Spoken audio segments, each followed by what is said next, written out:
lo que no quería era interrumpir, por eso digo, si acaso, puedo empezar. Igualmente, la verdad es que no había prisa en comenzar porque tal y como está un poco programado, decía 9 presentación, 9:30, y evidentemente no voy a estar hablando media hora. Y como veis, pues es un seminario bastante más chiquitito y humilde de lo que del último congreso que hicimos, ¿no? Entonces no tenemos aquí la ceremonia habitual de decano, vicedecano, tal. Pero bueno, tampoco hace falta. En cualquier caso, bienvenidos a las terceras jornadas del Grupo de Investigación Culturas Literarias y Visuales del Animal. No teníamos claro, ¿verdad?, si eran las terceras o las cuartas, si contábamos el congreso o no, y al final no contamos el congreso del año pasado porque no lo llamamos jornadas. Entonces realmente las jornadas que hacemos siempre son, cuando lo llamamos jornadas, pues más chiquitito, no abrimos un call for papers, sino que pues gente que nos gustaría que participase, que le diésemos más espacio de tiempo, ¿no? Porque esto está estructurado, si habéis visto el programa, a modo de conferencias, pues que fuese un ambiente un poco menos hectic, menos acelerado, igual que un congreso, que también es maravilloso, y esperamos poder hacerlo cuando el último año del proyecto. La temática de las primeras jornadas era ética animal en las humanidades. Las segundas jornadas hicimos género, identidades de género y animales no humanos. Y estas terceras jornadas, la enseñanza de la ética animal a través del medio audiovisual. Primer día en castellano, como habéis visto, y el segundo día en inglés. Teaching Animal Ethics Through Film. Las jornadas, bueno, pues están financiadas o son el resultado de un proyecto de investigación que nos concedieron con bastante retraso, pero llegó en noviembre de este año pasado, que se llama Ética y Estética del Cine Documental Animalista en las Culturas Occidentales del siglo XXI. Y es un proyecto autonómico. Aquí hay varios miembros, está Nacho, está Marga, esperamos que Maite en breve, etcétera. La idea también es una continuación de un proyecto emergente anterior que teníamos sobre representaciones de masculinidades en cine documental animalista en lengua inglesa, para ser más específicos, todo para el gusto, ¿no?, de aquí del organismo, asegurando que fuese en inglés todo. En cualquier caso, pues nuestra idea con este proyecto es poder hacer un corpus muy exhaustivo y extensivo de todas las posibilidades y mecanismos activistas audiovisuales que podemos encontrar en toda esta ramificación y diversidad de cinematográfica que podemos encontrar dentro del documental animalista y activista, ¿no? Bien se dice que con toda esta cuestión de activismo animal no vale tomar una única vía para persuadir o para concienciar, más que nada pues porque hay que intentar llegar, ¿no?, al mayor número de personas, y evidentemente cuantos más medios y cuanto más diversificado y cuantas más formas de explorar el cómo transmitir ese mensaje, pues mejor, ¿no? Así que yo estoy muy orgullosa del proyecto, de mis compañeros, de los compañeros del grupo de investigación, de las doctorandas, de todo el mundo que se nos ha acercado y que generosamente nos dedican su tiempo para jornadas o conferencias que organizamos. Actualmente también estamos, y mañana terminamos, con un ciclo de cine documental animalista que montamos en los cines Pavel y en el que llevamos ya 6 semanas, ¿no? Entonces tenemos un cineforum, proyectamos un documental y viene una persona invitada que mantiene un coloquio con el público, y la verdad es que crea un ambiente muy agradable. También es salirse un poco del contexto académico y llevar estas conversaciones a otros ámbitos, ¿no? También tenemos un ciclo de conferencias online mensualmente las que os invito a atender. En diciembre hablo compañeros del CAE, Katia Faria, en enero Maite, que está ahí atrás. Este pasado mes de febrero tuvimos el placer de hablar con una abogada animalista, Lorena Laprevende, en consonancia con Xavier Crespo a raíz de su documental Persona no humana, sobre el caso de una orangután y una chimpancé en Argentina. Y este mes pues tenemos que no tenemos la fecha todavía, pero bueno, a Claire Lindsay y Adam Lindsay del Oxford Center for Animal Ethics también, para hablar de el documental que se proyectará mañana, que es The Animal Thing, y que presentará Margarita Carretero, que está aquí con nosotros. Bueno, tampoco me voy a enrollar más, pero también decir que la idea de la enseñanza también viene a raíz de un proyecto de innovación docente que tuvimos este año pasado, no, el anterior, y cuyo nombre me lo he apuntado aquí porque ya no me acuerdo cómo se llamaba. Era Ética Animal en la Literatura, propuestas y exploración de nuevas metodologías de enseñanza. Y bueno, y muy agradable. Evidentemente en ese proyecto había gente ya experimentada en el campo de los estudios críticos animales, pero compañeros luego también que no necesariamente estaban inmersos en esa temática, y fue muy encouraging, muy agradable ver cómo estos compañeros con especializaciones muy distintas y dispares, pero acogiendo la idea, ¿no? Y dispuestos a explorar, ya fuese dentro del ámbito de Shakespeare o literatura victoriana o literatura medieval, intentando explorar y abrirse ellos mismos al campo de estudios animales. Así que la idea de didáctica y de enseñanza la queremos mantener de alguna forma, que al fin y al cabo nos interesa. Bueno, dicho esto, también decir que gracias a Laura, nuestra primera ponente, venía un grupo magnífico de compañeros para grabar las sesiones, y esto queda a libertad del ponente en cuestión. Entiendo que luego ese material se pondrá a disposición de los ponentes, y queda un poco decidir y permisos de si lo queréis. Nosotros queremos abrir un canal YouTube también en el grupo de investigación, así que se puede, y muchas gracias a vosotros por estar aquí, y gracias Laura, pero bueno, que es una posibilidad utilizar esas charlas para colgarlas, pero libertad a cada ponente de decidir si quieren que le graben o no, no hay ningún problema.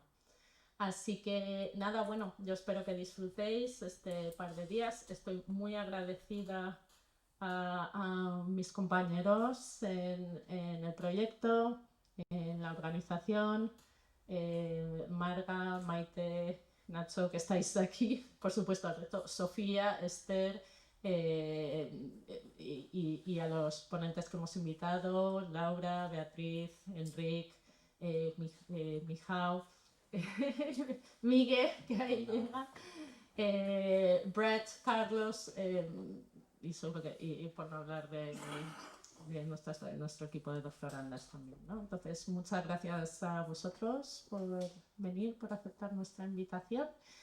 Y nada, bueno, pues que comenzamos. Pues, ¿vale? Muchas gracias. Y nada, pues sube nuestra primera ponente. Empezamos un poquito antes, si queréis, pero así ya vamos seguido.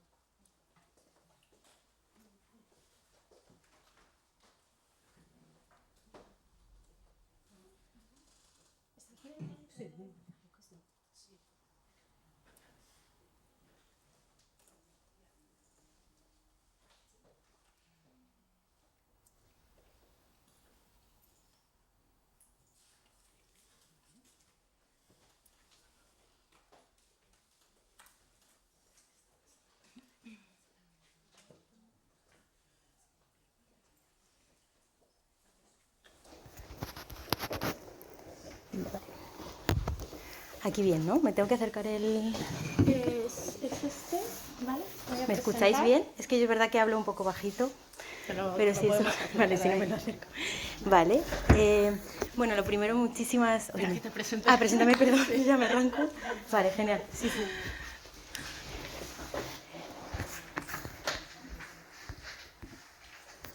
Vale. Vamos a ver el programa.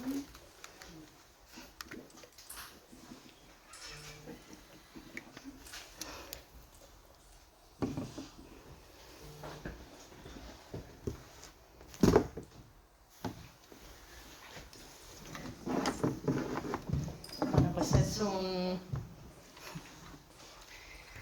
es un auténtico placer para mí, bueno, comenzar estas jornadas con nuestra primera invitada y ponente, ya más que consolidada investigadora en el campo de Critical Animal Studies y compañera del Center for Animal Ethics en la Universidad de Pompeu Fabra, a quien siempre me gusta cuando abrimos estos eventos extender mi agradecimiento a todas las compañeras y compañeros por ser bastante pioneras en desarrollar los Critical Animal Studies en un ámbito académico en España. Y bueno, pues siempre sois un referente, así que por supuesto siempre nos gusta poder contar con vosotros, vosotros y vosotras para este tipo de eventos. Laura Fernández es graduada en Antropología Social y Cultural por la Universidad Autónoma de Madrid. Tiene un máster en Estudios Internacionales sobre Medios de Comunicación, Poder y Diferencia de la Universidad Pompeu Fabra. En esta universidad se doctoró en Comunicación y actualmente es investigadora postdoc en el Departamento de Biblioteconomía, Documentación y Comunicación Audiovisual en la Universidad de Barcelona. Es miembro del Centre de Recerca en Informació, Comunicació i Cultura, donde trabaja en la línea de investigación sobre género y diversidades. Y también forma parte, como hemos dicho antes, del Consejo Científico del Centro de Ética Animal de la Universidad Pompeu Fabra. Su conferencia, charla, como veis, titula Shock Moral y Violencia Explícita, oportunidades audiovisuales para el aprendizaje antiespecista. Muchísimas gracias, Laura. Gracias a ti.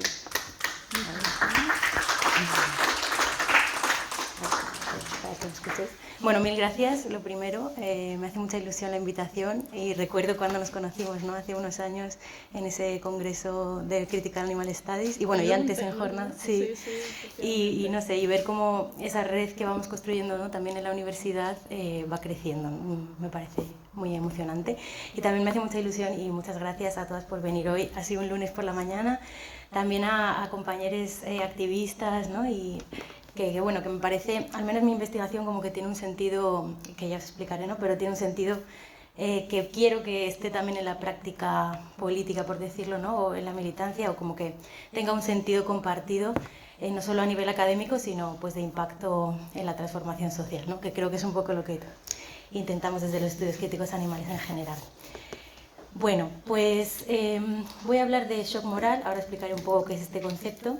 Y imágenes de violencia explícita, este trabajo que voy a presentar es parte de lo que fue mi tesis doctoral, que, bueno, tutorizada por Nuria Almirón, también del Centro de Ética Animal de la Pompeu, y que defendí a finales del 2021.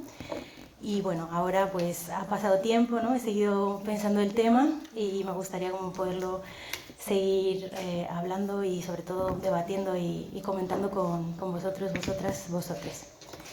Bueno, para empezar he traído un poco estas imágenes, algunas portadas de documentales, otras son noticias, ¿no? Porque cuando hablamos de violencia explícita o moral shock me refiero un poco a este tipo de imágenes, ¿no? Que seguramente nos venga a la cabeza fácilmente muchas veces cuando pensamos derechos animales, especismo, ¿no?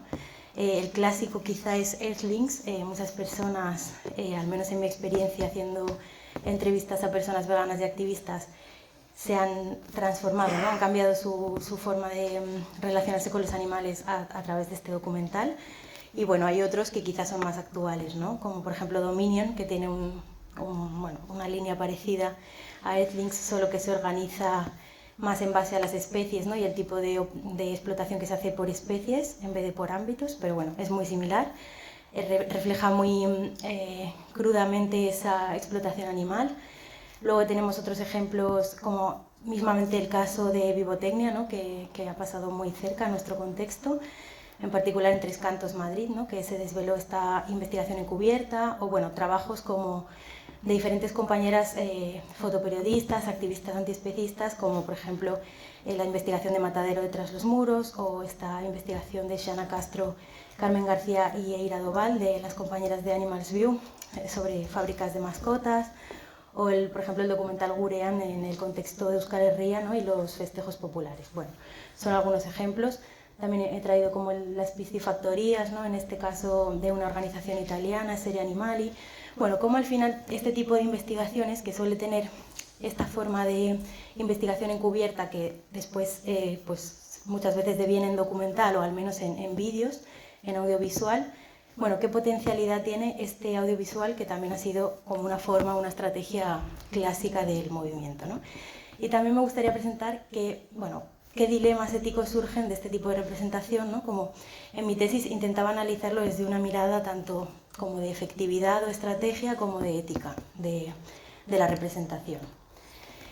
El concepto moral shock decidí utilizarlo a partir de este trabajo que es de los sociólogos James Jasper y Jane Poulsen en Estados Unidos.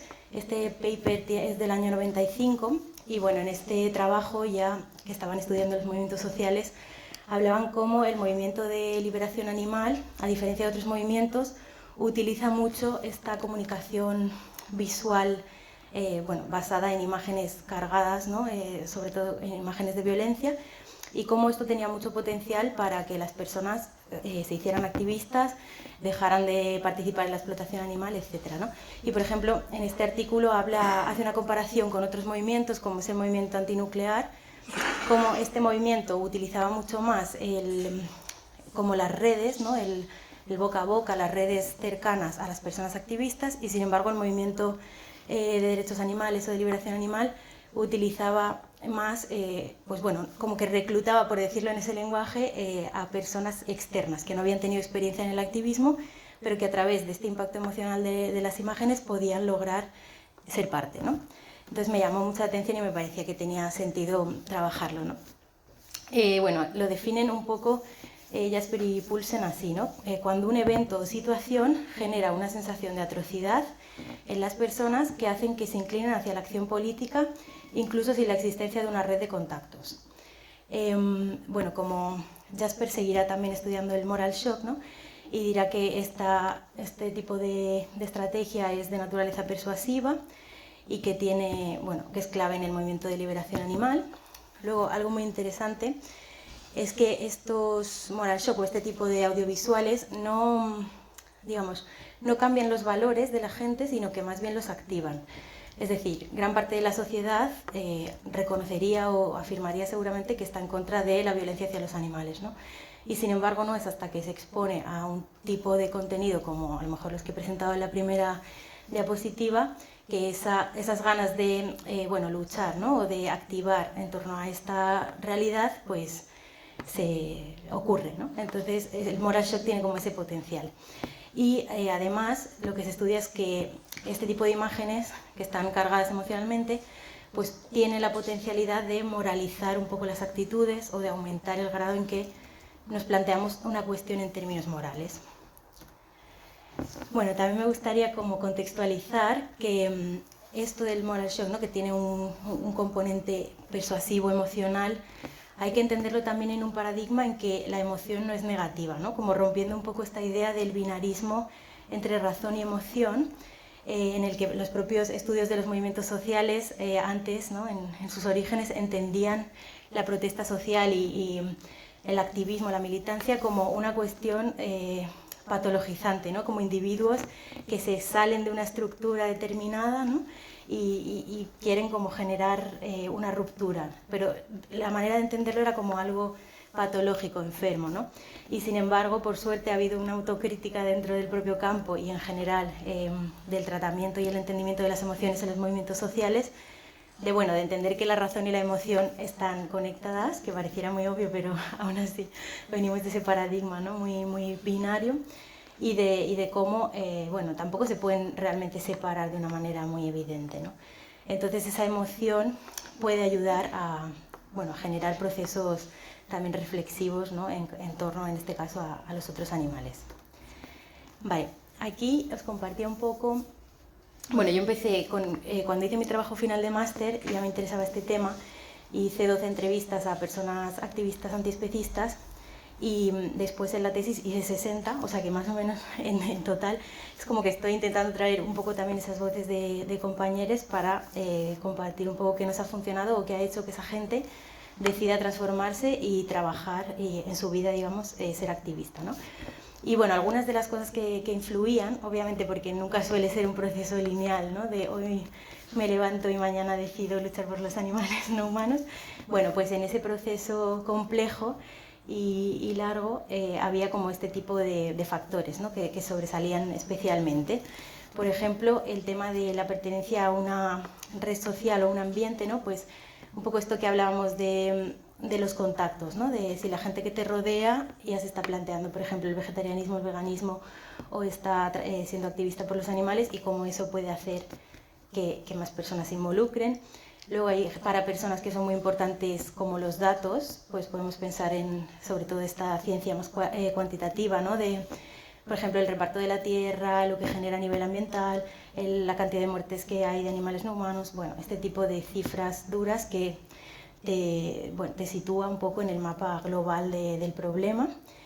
Luego también como, por ejemplo, en la historia de las personas que entrevisté, para muchas era importante haberse mudado o haber vivido en grandes ciudades donde entraban en contacto con redes activistas que estaban como trabajando por los animales, que quizá en otros contextos no habían tenido ese entorno, y al estar como más próximas sí que digamos que se involucraron de esa manera.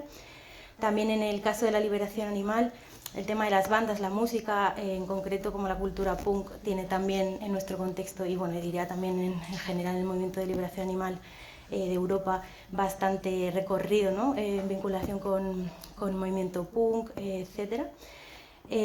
Luego también participar de otros movimientos sociales, ¿no?, que están en diálogo, construyendo, confluyendo en espacios con el movimiento de liberación animal. Las propias experiencias con animales no humanos, por ejemplo, con aquellos con los que vivimos, ¿no?, como ese potencial que tienen los animales individuales, ¿no?, de transformarnos a través de su vida, de su experiencia, de sus lenguajes, etcétera, tanto positivamente como también el exponernos a experiencias de violencia, ¿no? Por ejemplo, había gente que me retrataba pues que en su pueblo se hacía la matanza del cerdo, ¿no?, y recordar eso con una dureza o con una que marcaba de una manera que permitía después canalizar eso hacia el activismo o la acción. También los libros y la literatura, justo en el contexto del grupo y el trabajo que hacéis aquí, ¿no?, encaja también mucho.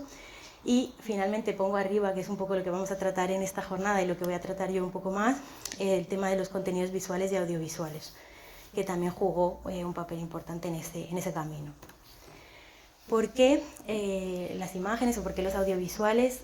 Yo cuando inicié la tesis, esta encuesta es del 2019, y era como, ¿por qué me centro en esto, no? ¿Tendrá suficiente sentido?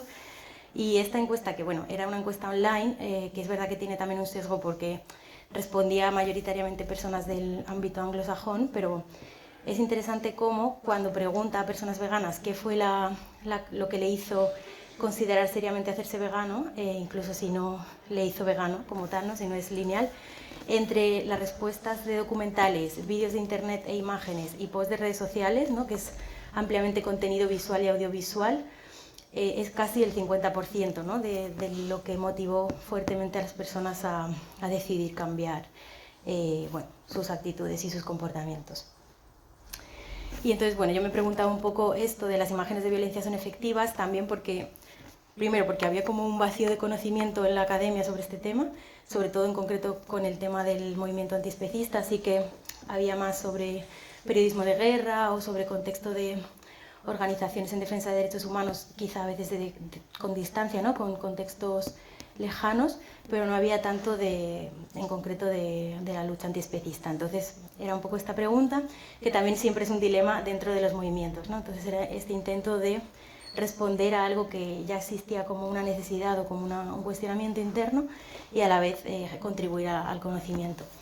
Y bueno, yo como entendí en la tesis la efectividad, porque claro, esto también sería como un debate o podríamos ver qué definición hacemos, era más como una capacidad de generar cambios en las actitudes y comportamientos especistas de las personas que recibían en concreto un mensaje visual, es decir, cómo se reflejaba, por aterrizarlo, en el cambio de comportamiento individual, ¿no? Que era como esa adopción del veganismo, vegetarianismo, veganismo, en mi caso lo centré en el veganismo, y luego cómo ese cambio de actitud de lo individual pasaba también a lo social, entendiendo el activismo, ¿no? Como la necesidad de ir un paso más allá y luchar por los otros animales, ¿no? Intentar modificar las condiciones en las que viven, que más personas se involucren en que eso es un problema, etcétera, ¿no?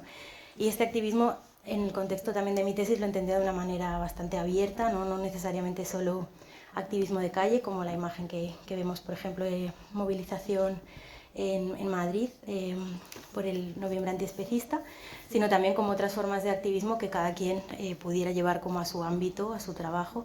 Mucho trabajo de ordenador, que a veces cuando pensamos en activismo y militancia no pensamos en eso, pero también es parte, ¿no? En generar textos, discusiones, organizar eventos, etc. Vale, y también a partir de la tesis creé esta definición o esta clasificación de niveles de violencia visual, que la idea no era en ningún momento como clasificar la violencia en sí, porque eso es imposible y desde mi punto de vista problemático también, pero sí que me interesaba cuando entrevistaba a las personas y les preguntaba sus experiencias con imágenes, diferenciar un poco si había grandes saltos, ¿no?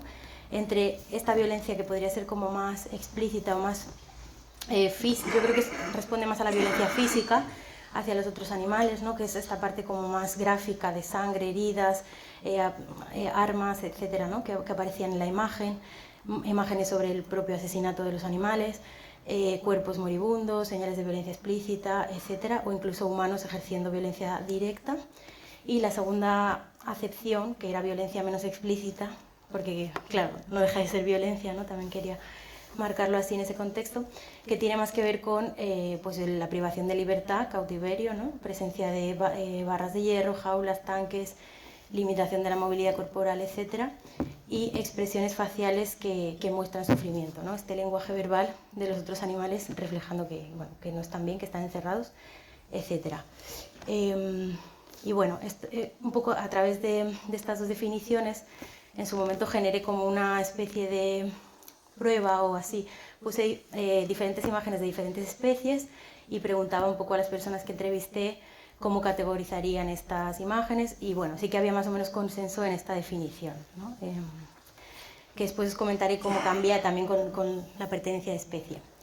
Vale, toda esta intro para explicar que lo que vengo a contar es un poco esto de la tesis, cómo me ubico en la tesis. Pues también me gusta hablar de esta noción de conocimiento situado, ¿no? Que viene de la epistemología feminista, de la crítica feminista a la ciencia, en el sentido de que todo conocimiento está situado, ¿no? Y yo no me enmarco, o sea, no me intereso por este tema de forma aislada, sino me intereso porque también me importa, ¿no? Y tengo ese compromiso o esa implicación emocional desde también haber estado y estar en el activismo antiespecista. Y bueno, también desde ahí, ¿no? Pues como parte de esa comunidad, pues decido investigar con ellas. Y bueno, pues ahí realicé esas 60 entrevistas, que fueron 30 en el Estado español y 30 en Suecia y en Dinamarca, porque pude estar de estancia con una red de estudios críticos animales que hay en la Universidad de Lund.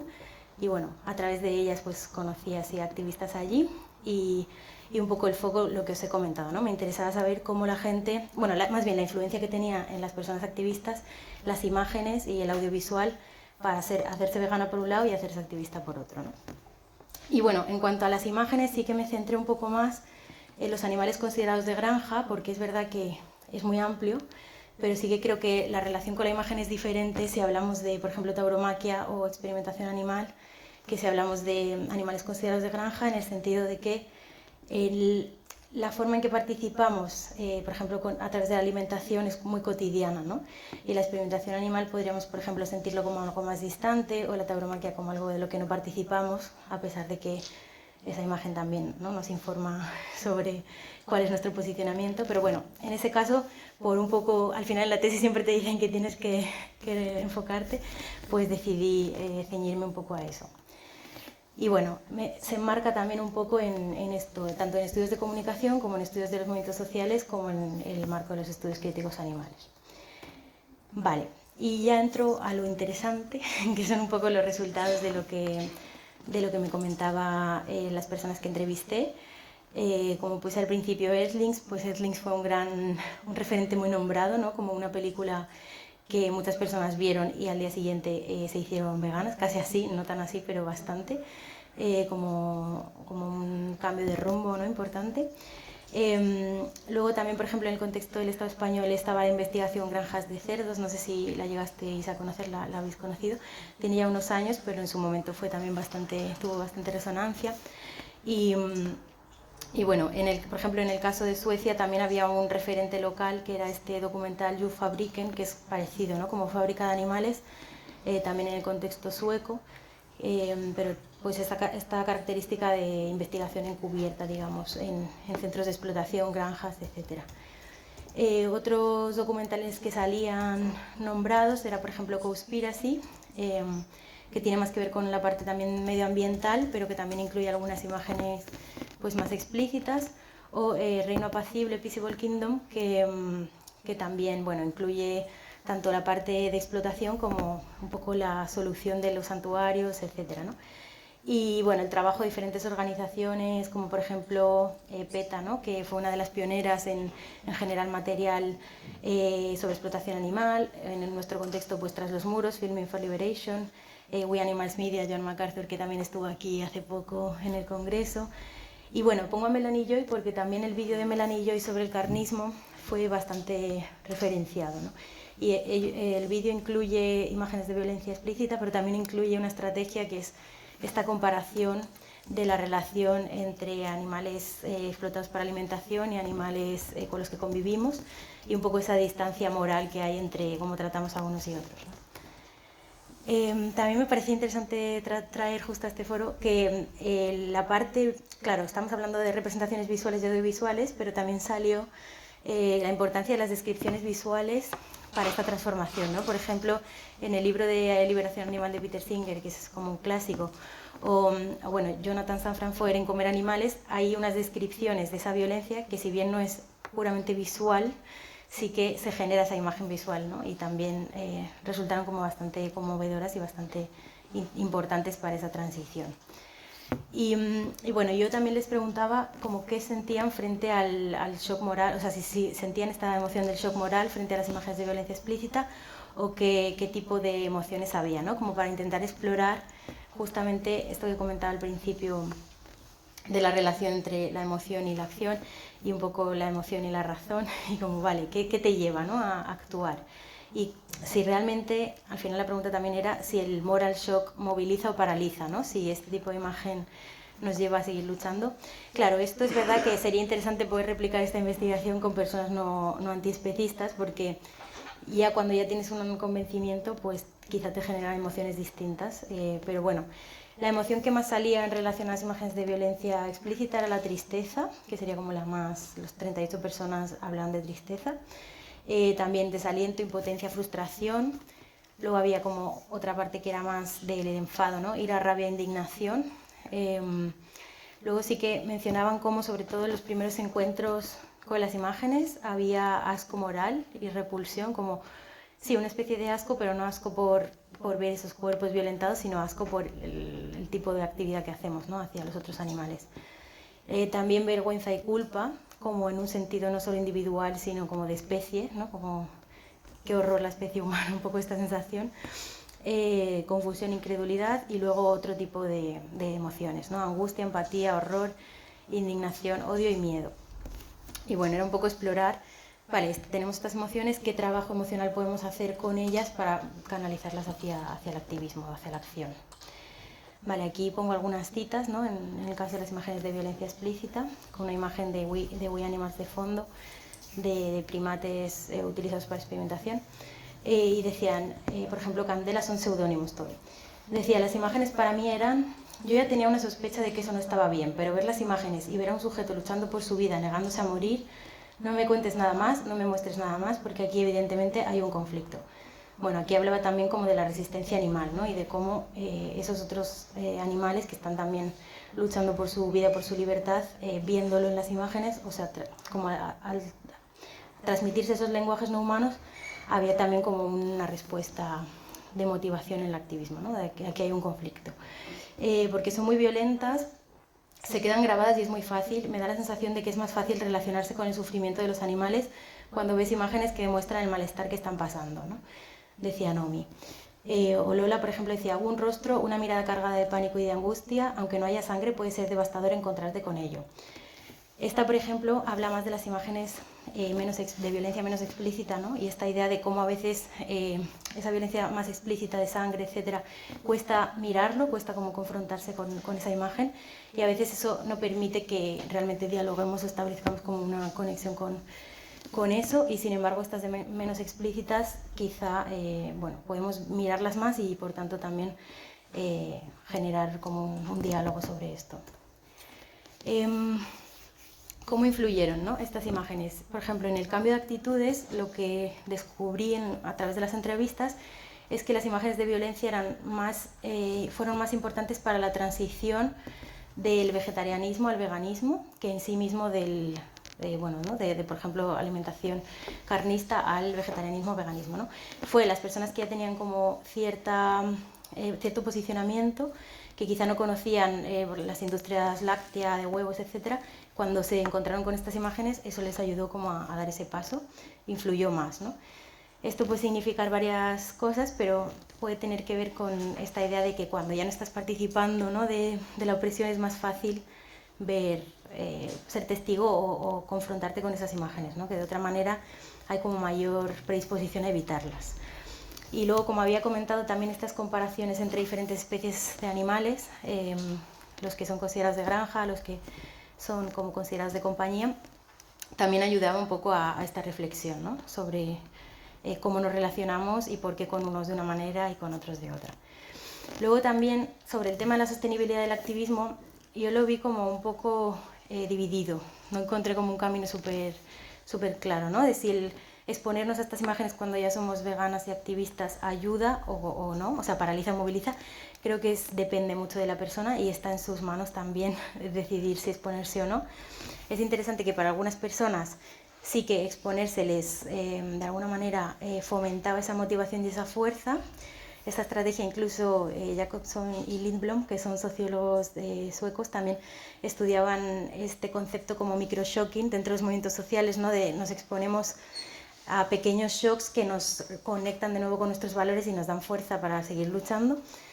Pero bueno, también pasaba que algunos activistas pues sentían mucha desesperanza, mucha frustración, mucha tristeza y entonces eso les paralizaba en lugar de activarles y por tanto preferían no exponerse, ¿no? A este tipo de contenidos. Y aquí algunos testimonios. Dicen que sí que son efectivas, pero para mí no me gustan mucho, como que entiendo que tienen que existir y que están bien documentalmente o también para usarlas en el activismo, pero es que no me gustan mucho. O sea, está bien que estén para las personas que quieran hacerlo y que quieran dar ese paso para verlas y exponerse a ello.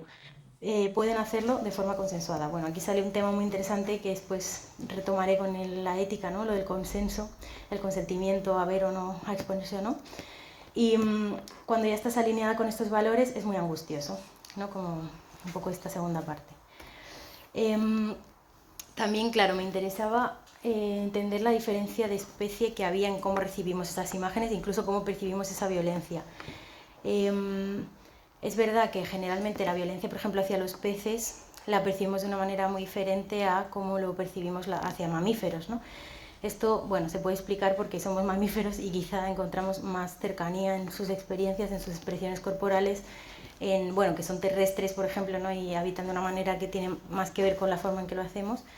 Pero bueno, es cierto que en general lo que salía en las entrevistas era que a más cercanía, mayor es la afección, ¿no? Mayor es la experiencia del shock moral, mayor impacto y por tanto, bueno, a más distancia quizá más necesitamos encontrar otro tipo de estrategias o más bien también explicar esa violencia como qué significa, ¿no? Por ejemplo, qué significa para un pez estar fuera del agua, ¿no? Qué le pasa en su piel, qué experimenta, porque quizá no lo entendemos, ¿no? Directamente, o que es como no tener, o sea, no poder como asfixiarse, pero al revés, ¿no? Digamos. Y bueno, aquí por ejemplo Corman habla de la etología cognitiva, de bueno, aprender un poco sobre el comportamiento de los animales, sobre sus necesidades, sus experiencias, para un poco poder interpretar esas imágenes y poder también entender más lo que reflejan, ¿no? Luego también me interesaba cómo las personas activistas utilizaban las imágenes de violencia, ¿no?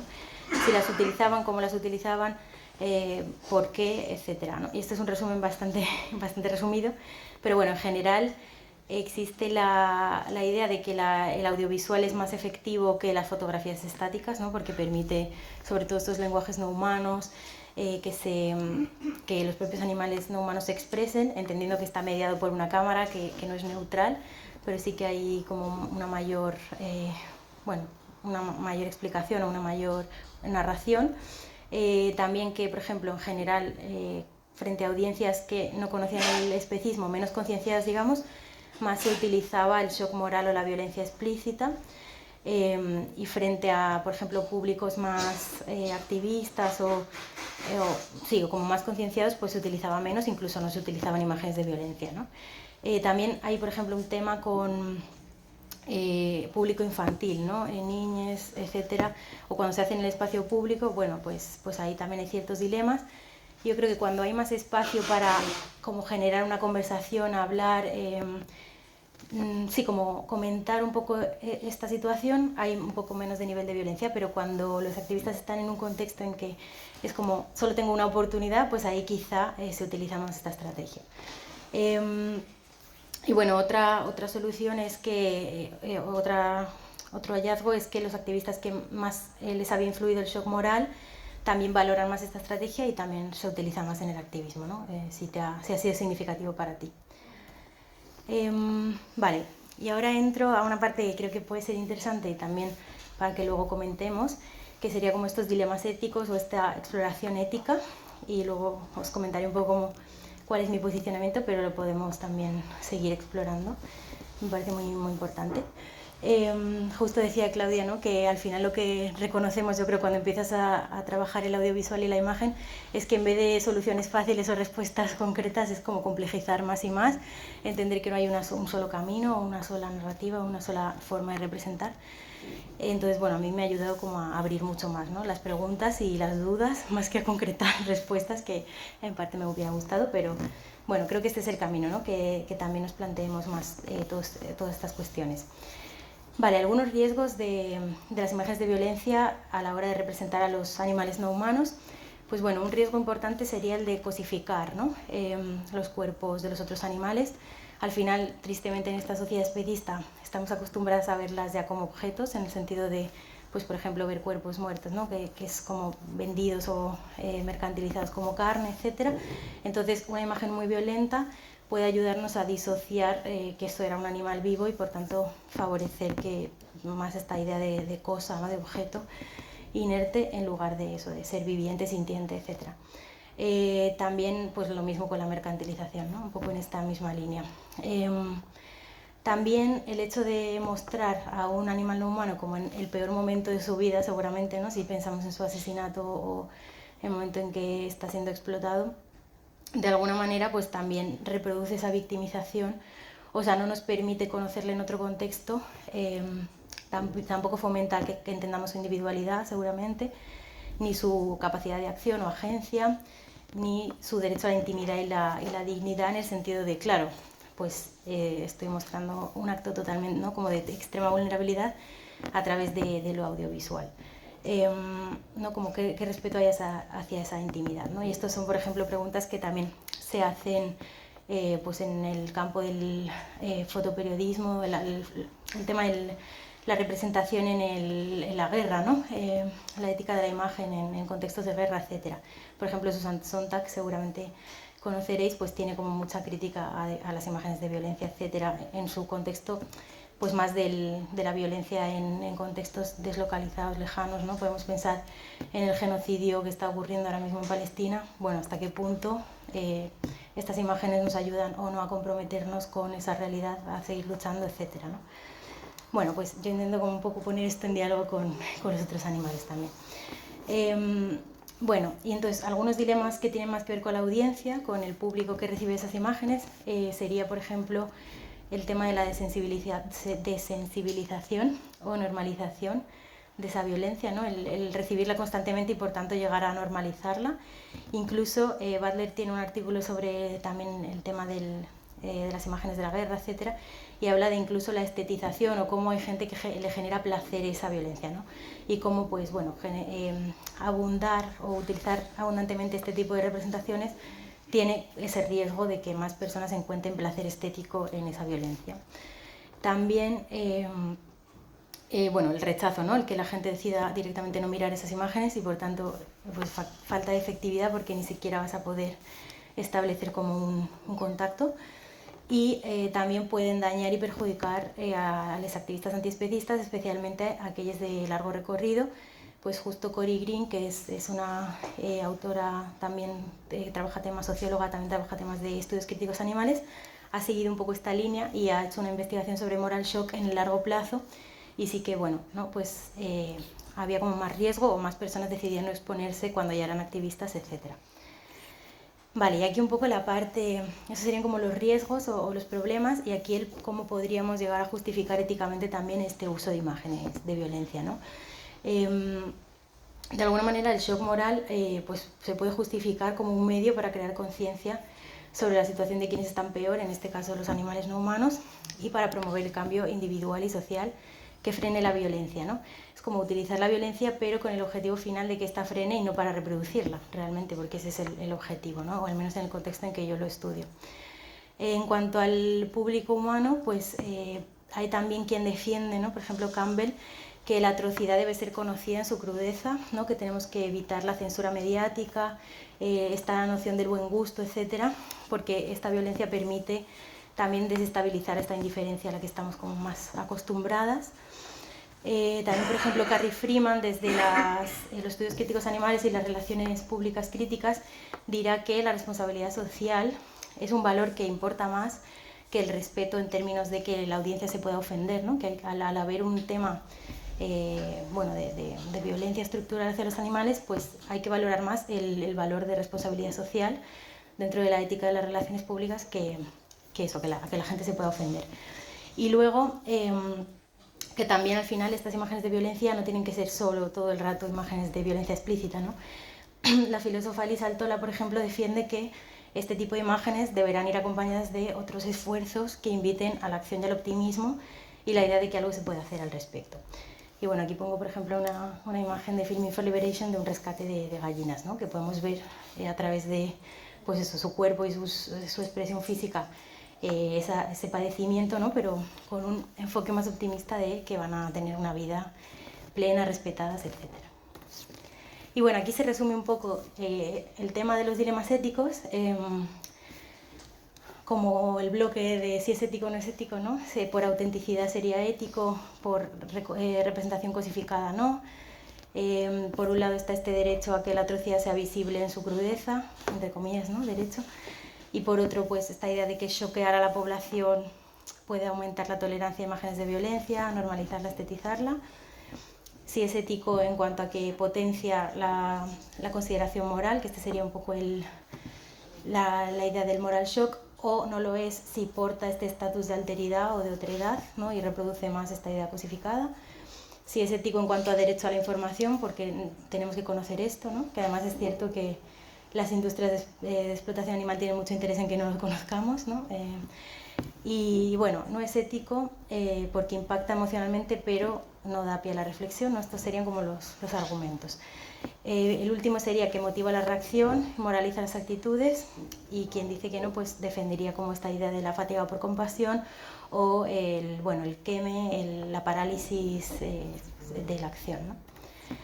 Y bueno, aquí ya para ir cerrando y que dialoguemos, que me parece también lo más interesante, algunas otras aproximaciones que también se utilizan dentro del movimiento, que se pueden combinar, que pueden ser interesantes. Esto que comentábamos un poco con el carnismo y Melanie Joy, Cherry, por ejemplo, lo llama difuminación o cruce de fronteras de especie, y aquí algunos ejemplos, pues tanto la vaca con el gato, ¿no? Esta idea de cómo nos relacionamos con uno y otro, o cuando los activistas en acciones, por ejemplo, utilizan su cuerpo para representar animales no humanos, en este caso en una protesta contra el foie gras en Francia, o bueno, incluso el lenguaje que elegimos, ¿no? Esta es una imagen de la manifestación del noviembre antiespecista y cómo se utiliza la palabra refugiado para hablar de un toro que está en un santuario. Esta idea de santuario, refugios, animales no humanos, pero que al final la palabra refugiado tiene una carga, una connotación política, y bueno, cómo nos lleva eso también a hablar de especismo. Otros ejemplos, el tema del marco de la inteligencia, por ejemplo, cuando se dice que los cerdos son muy inteligentes, incluso más que los perros. El tema de la sintiencia, ¿no? En este caso con el ejemplo de la trucha arcoíris, de dónde se encuentran sus receptores de dolor. Marcos como más de star studies, ¿no? De estrellas, de famoseo, celebrities, etc. Aquí, por ejemplo, PETA ha utilizado mucho este marco, pues por ejemplo Pink, ¿no? Contra los abrigos de pieles. O bueno, también está ahora como bastante presente el tema de poner a dialogar como el tema ecologista o la crisis climática también con el veganismo, etcétera, ¿no? Y bueno, otros ejemplos sería también esto de los santuarios, ¿no? Que permiten conocer las relaciones entre humanos y no humanos. Por ejemplo, en este caso pongo la imagen del santuario Gaia, o historias individuales. Esta es una imagen del santuario vegan en Madrid, de Pablito, que es esta oveja, ¿no? Y bueno, conocer un poco a través de su historia, ¿no? Por cómo ha llegado a este punto, cómo vive, cómo experimenta el mundo. Incluso podrían ser como oportunidades también de generar alianzas con otros movimientos, como en este caso el DISCA, etcétera. Y bueno, la vida en la naturaleza también, ¿no? Narrativas de cómo pueden ser la vida de los animales en la naturaleza sin idealizarla, ¿no? También hay mucho de lo que hablar de los documentales de naturaleza, podríamos cuestionar algunas cosas. Vale, ¿y por qué yo pienso que las imágenes de violencia son necesarias todavía, o que el moral shock aún es relevante? Y aquí os pongo, por ejemplo, la imagen que compartí antes del santuario Gaia. También al otro lado una publicidad de Pascual, ¿no? Que es esta marca de leche, en concreto en una campaña sobre bienestar animal. Y en medio sería como lo que yo considero el referente, ¿no? De la violencia, que es el ejemplo de esta fotografía de Joan MacArthur en una granja de leche, ¿no? En este habitáculo donde separan a los terneros de sus madres con pocos días. Y bueno, ¿no? Creo que si perdemos este referente de la violencia, es fácil que confundamos o que olvidemos que los animales no humanos están padeciendo, ¿no? Al final, aunque quienes quizás sabemos mirar más atentamente nos podemos dar cuenta de la posición que tiene el ternero, ¿no? Cómo se le ve la parte blanca del ojo, que esto refleja que tiene el ojo muy abierto, que está en tensión, etc. Y en la imagen del santuario podemos ver que está relajado, ¿no? Como pastando, tumbado. Hay otro tipo de acercamiento. Pero bueno, no sé si, dadas las distancias que tenemos con los otros animales, sería fácil que la mayoría de la población entendiera esas diferencias, ¿no? Y lo que vemos también a través de otro proyecto de investigación en el que estoy implicada, que se llama COMPAS, ahí con el Centro de Ética Animal, que estamos justamente estudiando el discurso de los lobbies de explotación animal, es que realmente tienen mucho empeño por tener un discurso de cuidados y un discurso de compasión, etc., ¿no? Entonces, si perdemos ese referente de la violencia, yo creo que es complicado que podamos entender profundamente el especismo, ¿no? Y bueno, otras aproximaciones que también serían complementarias y creo que tienen mucho potencial sería el tema de la resistencia animal, ¿no? Aquí, por ejemplo, la historia de Teresa, que en el año 2011 se escapó del matadero, corrió camino al mar y bueno, por suerte el pueblo, esto fue en Italia, y el pueblo en que ocurrió pues le dio como mucha empatía a este gesto de huida y decidieron no matarla y vivió ahí como parte del pueblo, pero bueno, ella misma luchó por su libertad y consiguió eso, pero bueno, hay miles de historias de resistencia que no conocemos, pero los animales están constantemente, ¿no? Buscando su libertad y manifestando su malestar. Y bueno, Dominion como esta escala de violencia, ¿no? Es esta escena del documental en la que se ve el nivel masivo, estructural, etcétera, ¿no? Como algunas ideas, pero bueno, voy a ir cerrando, que me estoy enrollando. Muy bien, vale. Lo que yo un poco concluí a partir de esta investigación es que, bueno, las reacciones emocionales que se derivan del moral shock, de estas imágenes de violencia, sí que pueden dar lugar a actitudes y compromisos más estables y duraderos, como se ha visto en las entrevistas que realicé, y esta era un poco la hipótesis que tenía Jasper en el 98 y de alguna manera se comprueba en este caso. Sin embargo, para que el impacto del shock o del moral shock sea duradero, es muy importante este trabajo emocional, ¿no? Que es algo que existe en los movimientos sociales, y realmente también esto como que creo que da una lección para el activismo y la militancia, que es que se necesitan herramientas y espacios de cuidado individual y colectivo donde pensar y reflexionar sobre estos temas, ¿no? Y sentir que generamos comunidad. Y aquí, bueno, os pongo dos imágenes, una de una granja de pavos y otra también de este tipo de acciones que se hacen tipo vigilias, ¿no?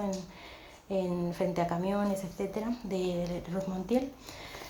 Y bueno, me gustaba mucho esta metáfora de una persona que entrevisté, le puse el seudónimo de Gotzón, que decía que las imágenes son puertas, ¿no? Entender que una imagen seguramente no sea capaz de cambiarlo todo, pero sí que es una puerta muy importante para empezar a ver de otra manera o abrir una nueva línea de pensamiento y de acción en nuestra vida.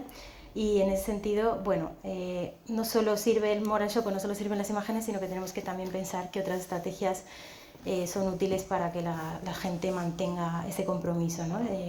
Tanto el veganismo como activismo.